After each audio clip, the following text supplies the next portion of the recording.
On this Monday night, new warnings Russia may be days away from launching a new offensive. Eastern Ukraine prepares for and dreads what could be coming. Immense suffering. People are exhausted. The latest Russian convoy and where it appears to be headed. The risk of getting reinfected with COVID. It's not as simple as you got it, you'll never get it again. What we know about waning immunity and why booster shots matter so much. The Queen on her bout with COVID. This horrible pandemic. And burning desire. There's no other place like it on Earth. Turkmenistan's goal to extinguish a crater known as the Gates of Hell. Global National with Donna Friesen. Good evening and thanks for joining us. There are signs Russia's war in Ukraine is about to enter a dangerous new phase. Ukrainian President Volodymyr Zelenskyy, in an address to South Korea's parliament, warned tens of thousands of Russian troops are amassing in the Donbass region. These satellite images show a convoy of armored vehicles more than 12 kilometers long. It appears to be heading to areas in eastern Ukraine where Western military analysts believe Russia will concentrate its focus. In other places, such as the port city of Mariupol, there has been no let-up in Russian bombardment. Zelenskyy says he believes tens of thousands of people may have died there and warns Russia is using it to set an example.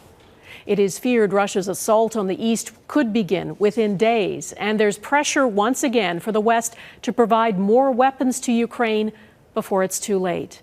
Our coverage begins tonight with Goomansingh. They are heart-wrenching goodbyes. Families of Ukrainian children and vulnerable adults sending their loved ones away in hopes that they'll be spared. People in eastern Ukraine know what's coming. I'm from Kramatorsk. I'm going to Lviv. Since the war started, cities have been bombed. They're bombed a lot. More than 90 victims of the missile attack on the Kramatorsk railway station are still in hospital. The mayor says the station is no longer functional. Evacuation routes have had to change.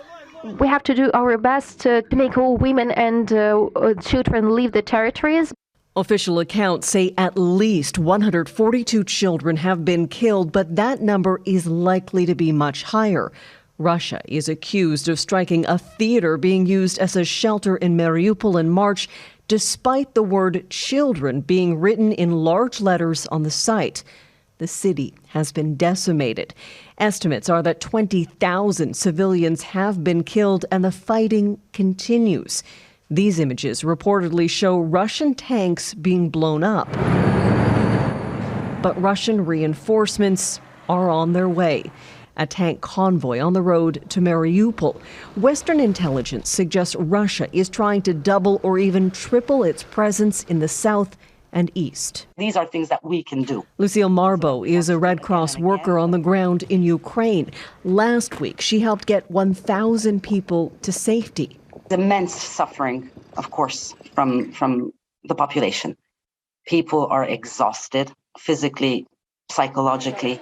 Many of those left to hide and hope are not well enough to leave.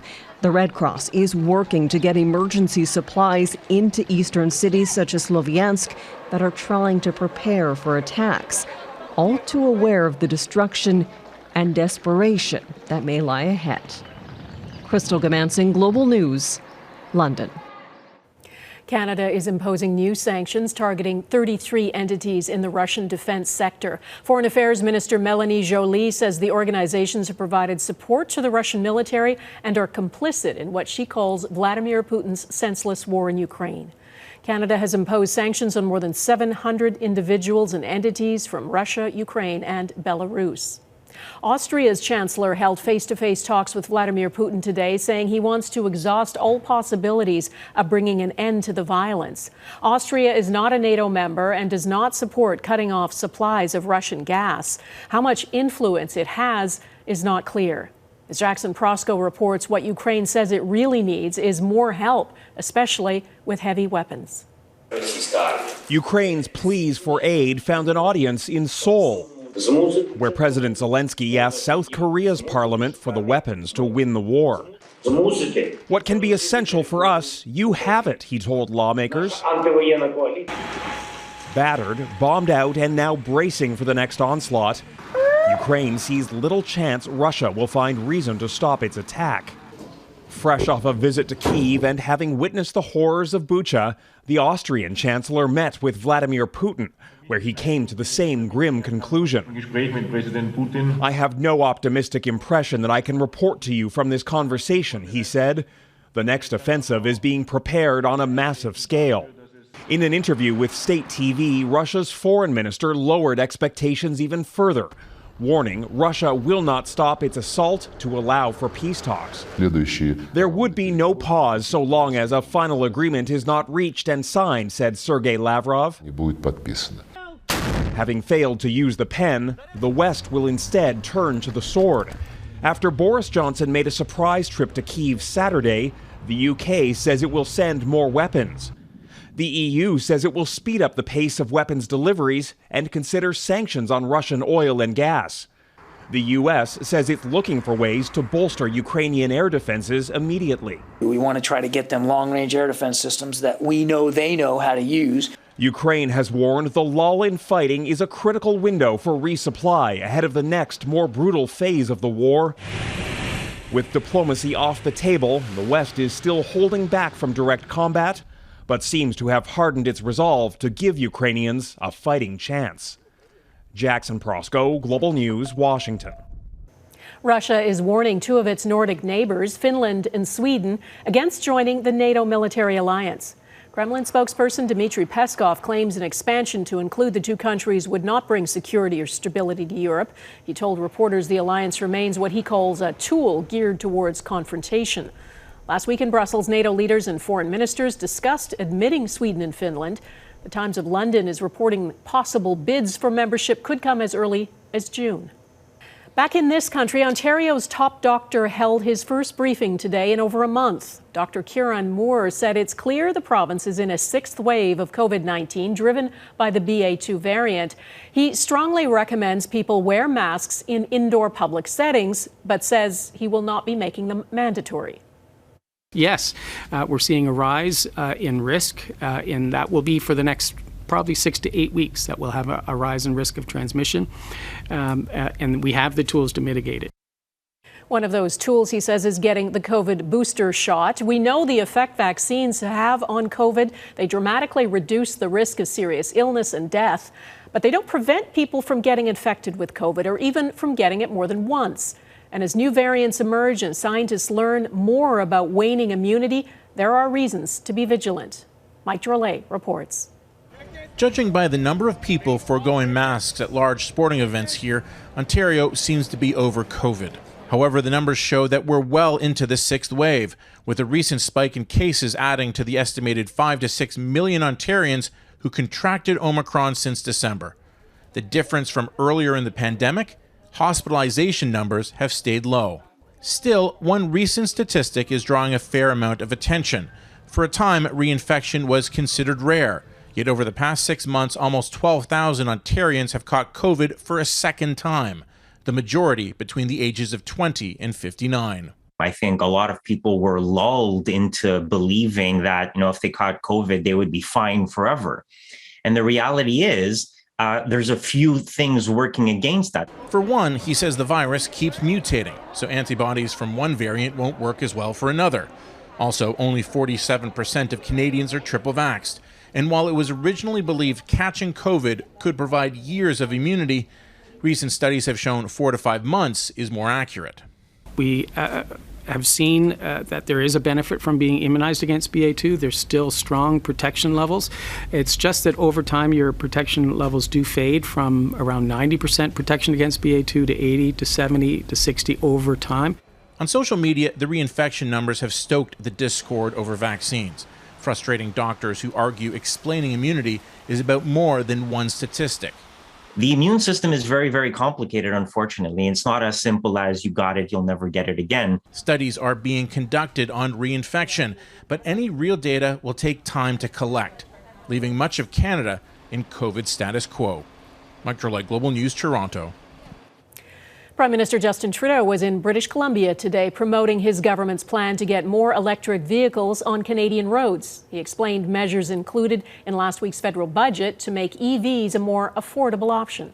We know that electric vehicles are more expensive up front, even if over the long term they turn out to be cheaper. We know people need that help up front. The $5,000 federal rebate program for EVs will be extended by 3 years and expanded to include more vehicles. There's also a pledge to spend $400 million over 5 years to expand the charging infrastructure for EVs. And mandatory sales targets: 20% of all vehicles sold by 2026 must be electric. We had a better shot at buying a home and starting a family than young people today. And we cannot have a Canada where the rising generation is shut out of the dream of home ownership. That is Federal Finance Minister Chrystia Freeland. Giving more Canadians a chance at buying a home was the centerpiece of her federal budget last week. Housing is the biggest financial challenge facing many people. The Bank of Canada is expected to raise its benchmark rate later this week. Eric Sorensen explains what that, along with the promises made in the budget, could mean. New houses under construction in an Ottawa suburb. If only the challenge to meet housing needs in this country were as simple as this looks. For starters, supply chain bottlenecks will make it very hard to reach Ottawa's goal of adding another 100,000 housing units over the next 5 years. The supply chain continues to be disrupted. It's frustrating for home builders. It's frustrating for renovators. It's frustrating for homeowners, home buyers because of the delays. We're still seeing something like 10 weeks on average in terms of delays for closing homes. But even as supplies become more available, where are the builders? Immigration is swelling the need for housing, but immigration policy has not sufficiently addressed the skilled labor needed. There is a massive shortage of labor across the country. There hasn't really been an attempt through our immigration policy to try and target folks that would be of immediate value to the construction sector. Then there is the complexity of housing policy across all levels of government. It is a hot-button issue for many Canadians. Grassroots intensity around zoning, density, and approval is time-consuming and creates another bottleneck. Where fundamental change needs to happen is with municipal governments on speeding up the approval process. And I think the most important thing that we've seen is that a recognition of all three levels of government that we need to change the way that we approach housing. The goal is an economy in which young people are not shut out from buying a home. Even Ottawa's new tax-free savings account can only help those with enough money to save. And for those who can, the savings may not keep up with rising house prices. You can save up as much as $40,000, but maybe it's not going to be even enough money in 4 or 5 years to do the down payment. Look, the housing market is extremely complex. The Federal Minister of Housing says it will take many tools to bring housing affordability to more Canadians. We believe housing supply is one of the solutions to deal with the increase in prices. The tax-free savings account will also make a big difference in that regard for first-time home buyers. Builders, economists, and housing advocates are happy to see government tackling housing affordability, but say the crisis was a long time in developing and will take a long time to fix. Eric Sorensen, Global News, Toronto. Pakistan's political upheaval. Coming up, the country has a new prime minister after the last one was tossed out. Plus,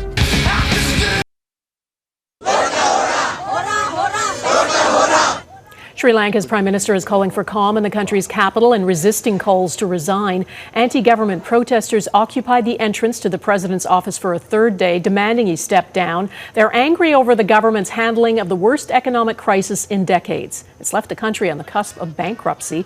People have been faced with ongoing power outages and shortages of gas, food, and other essentials. And Pakistan has a new leader after a week of uncertainty that ended with Prime Minister Imran Khan losing a no-confidence vote. His replacement is Shehbaz Sharif, the brother of another former prime minister. More than 100 lawmakers from Khan's party have resigned from parliament to protest how he was ousted. Redmond Shannon reports on Pakistan's latest political turmoil. Shehbaz Sharif Saab is declared to have been elected as the Prime Minister of the Islamic Republic of Pakistan. Pakistan's 23rd Prime Minister Shehbaz Sharif called for unity after his election by lawmakers, but he was far from magnanimous in victory. Today is a great day for the nation, he said, because this parliament has thrown out a fake prime minister, referring to his ousted opponent Imran Khan, who, like every Pakistani prime minister before him, failed to serve out his full 5-year term. Khan fell out of favour with Pakistan's powerful military. But not with his supporters, thousands rallying behind his call for protests. Khan, the former cricket superstar turned politician, blames a US-led conspiracy for his ouster. Citing a diplomatic cable he claims warned of consequences if he remained in power. A nuclear power, Pakistan vowed neutrality on the war in Ukraine. Khan visiting Vladimir Putin in Moscow on the day of Russia's invasion. Imran Khan and his supporters have claimed that, a similar sort of warning was tantamount to an attempt to get rid of the prime minister. We don't support one political party over another. Washington denies the allegation, as does Sharif. The entire process has been tainted with the allegations of horse trading, of buying and selling of loyalties. So this is one challenge the new government will be facing, how to legitimize itself. Khan and Sharif are members of Pakistan's elite. Sharif twice serving as leader of Punjab province and its 110 million people. His brother is three-time Prime Minister Nawaz Sharif. The turmoil comes as Pakistan's place in the world takes on greater significance, geographically, economically and militarily. They have to perform a high wire act to balance their relationship with China and Russia as well, because especially with Russia. Pakistan's alleged support for the Taliban in neighbouring Afghanistan only complicates matters, as do tensions with India, the disputed Kashmir region never far from the surface. Redmond Shannon, Global News, London. The Queen and COVID-19. Ahead, the monarch's candid remarks about how the virus made her feel.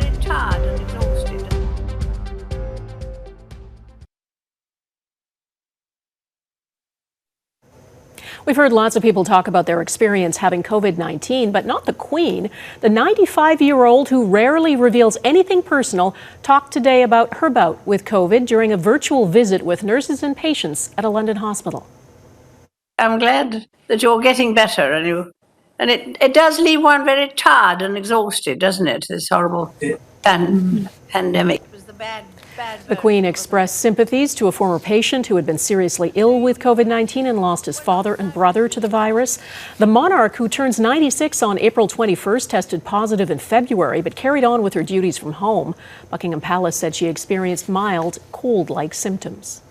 The Queen's son and heir to the throne, Prince Charles, and his wife Camilla are headed to Canada next month as part of the Platinum Jubilee celebrations. Their 3-day royal tour will include stops in Newfoundland and Labrador, the Ottawa-Gatineau region, and the Northwest Territories. This will be the Prince of Wales' 19th visit to Canada. It's a pit of fire that's burned for decades. Next, the country eager to extinguish this infernal attraction.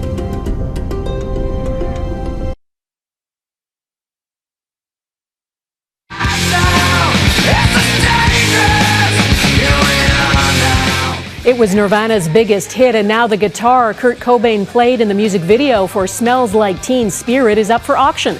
It's a blue 1969 left-handed Fender Mustang. It's expected to fetch up to $800,000. The guitar was kept by Cobain's family after his death by suicide in 1994. His family says a portion of the proceeds will go to mental health charities. The Darvaza gas crater is not exactly well known, at least not in the West, but it is a sight to behold. It is a huge crater that has been on fire for decades.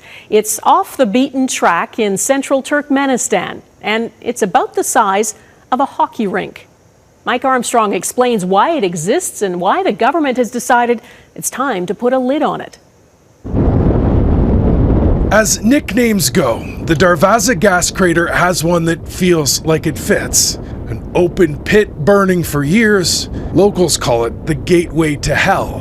There's no other place like it on Earth. Canadian George Karunas knows the crater well.